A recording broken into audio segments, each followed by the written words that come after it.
Welcome to Democracy Now!, democracynow.org, the War and Peace Report. I'm Amy Goodman. 4 Blackwater operatives have been sentenced to lengthy prison terms for their role in the 2007 massacre of unarmed civilians at Baghdad's Nisoor Square. A jury handed down guilty verdicts last year over the killings of 14 of the 17 Iraqis who died when the defendants' Blackwater unit opened fire. On Monday, Nicholas Slatton was sentenced to life in prison for first-degree murder, while 3 other guards convicted of manslaughter were sentenced to 30 years each. In their first public statements on the killings, each of the operatives professed their innocence to the sentencing judge.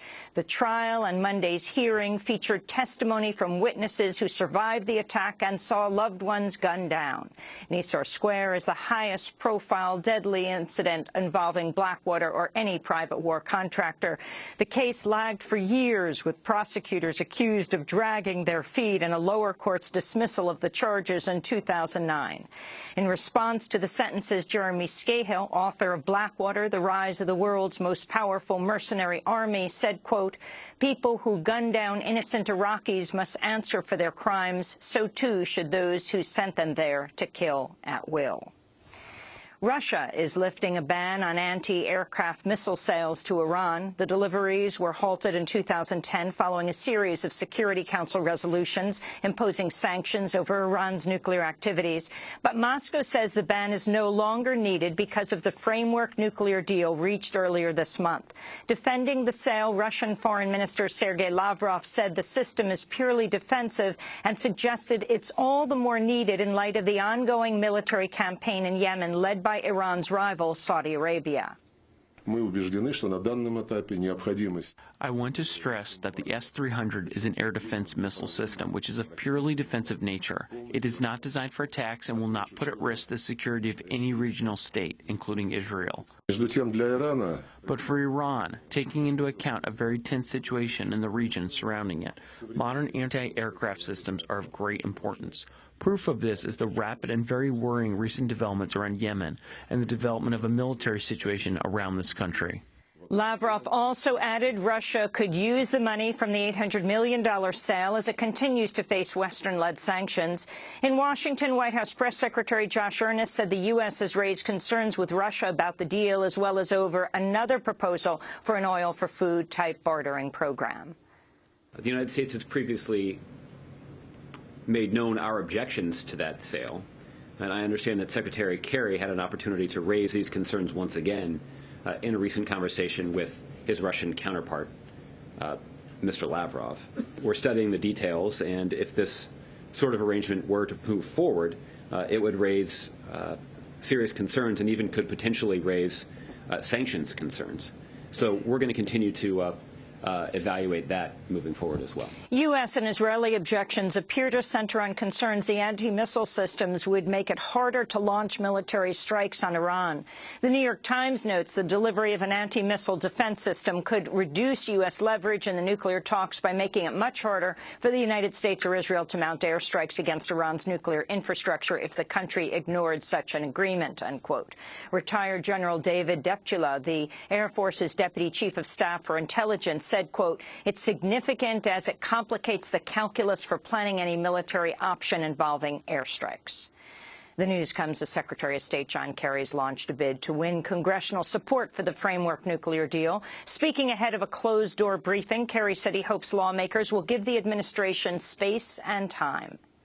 So we hope Congress will listen carefully and ask the questions that it wants, but also give us the space and the time to be able to complete a very difficult task, which has high stakes for our country. It involves major national security, major issues of potential conflict versus peaceful resolution.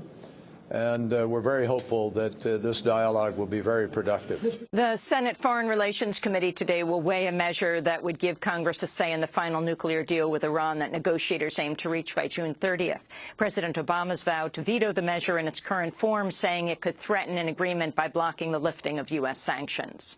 At least 10 people have died in an attack on a government building in the Somali capital of Mogadishu. The militant group al-Shabab has claimed responsibility. This follows an al-Shabab massacre at a university in neighboring Kenya earlier this month that killed 148 people.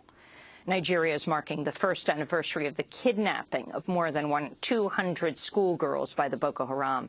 On Monday, the Bring Back Our Girls campaign held a silent march in the capital, Abuja. You know, there are times that you're in pain that you don't even, to the extent that you don't say a word. People talk to you, you have no answers for them. So for us, we have reached this moment where tomorrow is going to be 1 year. And it's so painful that sadly we might wake up tomorrow and our girls are still not back. We have talked and talked and talked and talked for 364 days today. So we feel it's time to just go silent and express our pain by being quiet. In a new report, Amnesty International says the Boko Haram has kidnapped at least 2,000 women and girls since the start of 2014. Many have been forced into sexual slavery or taken part in violence. Oklahoma prosecutors have charged a sheriff's reserve deputy with second-degree manslaughter in the fatal shooting of an unarmed African-American man in Tulsa. Robert Bates, who's white, says he mistakenly used his handgun instead of his stun gun, killing the victim, Eric Harris. Video from the Oklahoma Sheriff's Department shows police officers exiting their cars and chasing Harris. After officers catch up to Harris and bring him to the ground, an officer calls out the word taser twice before firing a single fatal shot. When Harris then says, "I'm losing my breath," an officer responds, "Bleep your breath." On Monday, Eric Harris's brother, Andre Harris, spoke out about the case. If he had as much training as he supposedly had, he would definitely know a 357 from a taser. This is something that either he didn't really think about, or he just decided that he just wanted to shoot and he would worry about it later. If found guilty, Bates' second-degree manslaughter charge would likely mean a sentence of 2 and 4 years in prison. Bates is a wealthy insurance executive and heavy donor to the Tulsa Police Department, who gets to volunteer on the force as a reserve. We'll have more on this story later in the broadcast. Activists have launched a 9-day march from New York City to Washington, D.C. to call for sweeping criminal justice reform from police departments to the courts.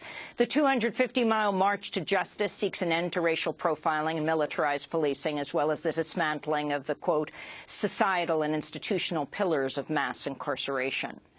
Senator Marco Rubio of Florida has declared his candidacy for the Republican presidential nomination in 2016. Rubio joins a Republican field that includes former Florida Governor Jeb Bush, as well as Senators Rand Paul of Kentucky and Ted Cruz of Texas.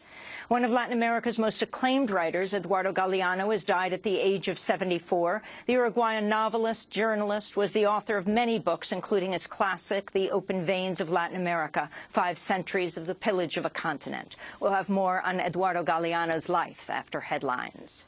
The Nobel Prize-winning German author Günter Grass has died at the age of 87.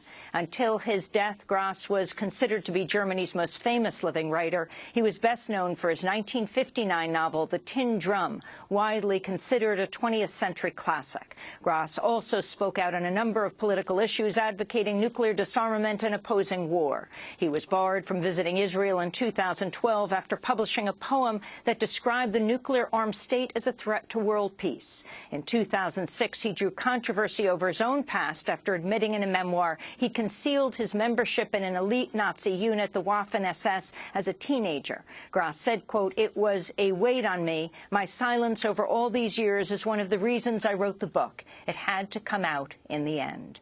Grass was awarded the Nobel Prize in Literature in 1999, praised for undertaking, quote, "the enormous task of reviewing contemporary history by recalling the disavowed and the forgotten."